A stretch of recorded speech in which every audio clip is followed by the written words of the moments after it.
Assalamualaikum warahmatullahi wabarakatuh. Balik lagi dengan saya Ariel Pertama. Di video konten kali ini saya akan membahas tentang teori resepsi sastra. Nah, apa itu teori resepsi sastra tersebut? Resepsi berasal dari bahasa Latin yaitu receiver, yang diartikan sebagai penerimaan atau penyambutan pembaca. Menurut Pradopo, adalah ilmu keindahan yang didasarkan pada tanggapan-tanggapan pembaca terhadap karya sastra. Resepsi sastra adalah tanggapan dari pembaca terhadap sebuah karya sastra. Pendekatan ini mencoba memahami dan menilai karya sastra berdasarkan tanggapan para pembacanya. Nah, untuk penerapan teori resepsi sastra, yang pertama ada metode resepsi sinkronis, yaitu penelitian resepsi sastra yang menggunakan tanggapan pembaca sejaman, yang artinya pembaca yang digunakan sebagai responden berada di dalam satu periode waktu. Yang kedua adalah metode resepsi diakronis, yaitu penelitian resepsi sastra yang dilakukan terhadap tanggapan-tanggapan pembaca dalam beberapa periode, tetapi periode waktu yang dimaksud masih berada dalam satu rentang waktu. Kelebihan dan kelemahan metode penelitian resepsi sastra itu adalah dinilai sangat rumit, khususnya dalam pemilihan responden, pemilihan teks sastra, dan penentuan teori. Penelitian sinkronis hanya dapat digunakan untuk mengetahui tanggapan pembaca pada satu kurun waktu.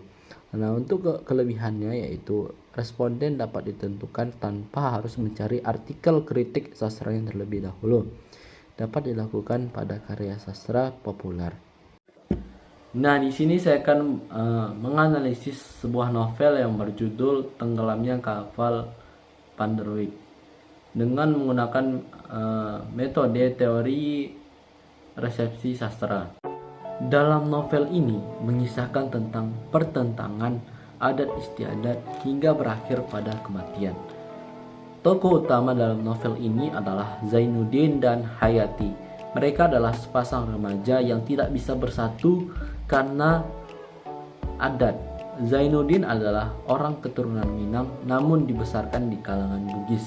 Sedangkan Hayati adalah perempuan keturunan Minang asli yang kental dengan peraturan adat setempat.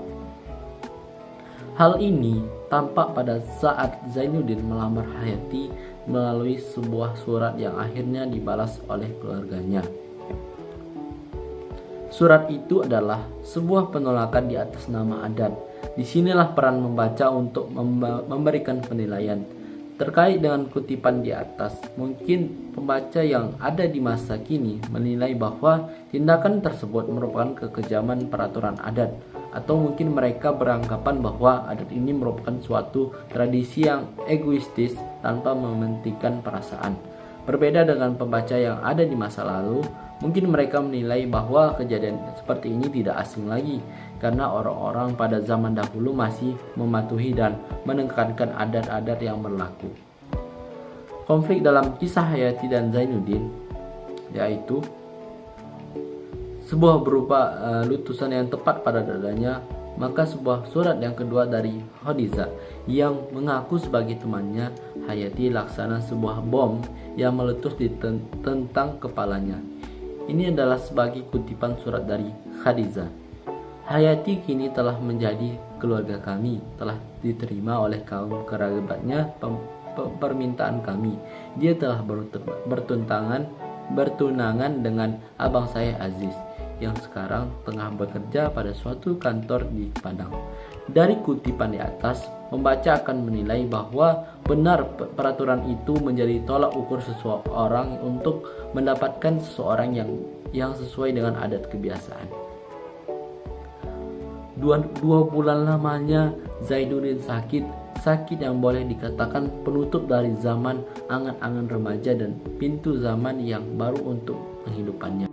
Kini pembaca mulai menemukan tema cinta tak sampai dalam novel Hamka ini, di mana sebuah cinta murni yang penuh dengan harapan harus berujung pada kematian.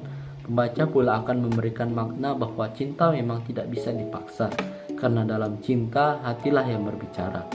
Selain itu, pembaca yang lain juga akan memberikan tanggapan bahwa betapa menyesalnya tokoh Zainuddin yang telah menyembunyikan perasaannya.